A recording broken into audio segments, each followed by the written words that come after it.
In the currency quadrant, taking a look at a price surge in the March Japanese yen. Today's price move in the yen was the largest single day percentage surge since November 27th of 2024.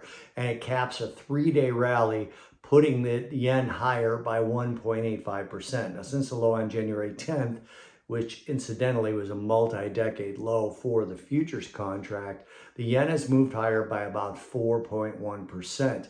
The high today, 66.04 half, that was up 1.42%.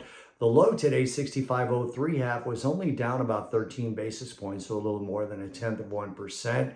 And as we come to the New York cash close, we're still up on the Japanese yen by 1.25%. They had some solid services PMI data out of Japan yesterday. Last night's data was stronger than expected and much stronger than last month's figure. The headline number came in at 53. That's 50 being the expansion contraction sort of fulcrum, right? So 53 versus expectations of 52.7.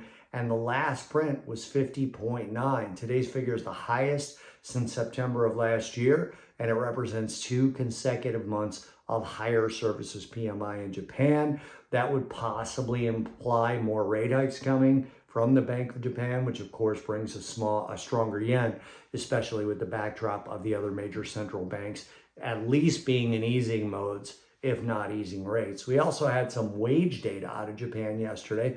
Government source inflation adjusted real wage data in Japan climbed 0.6% from the previous year before in December.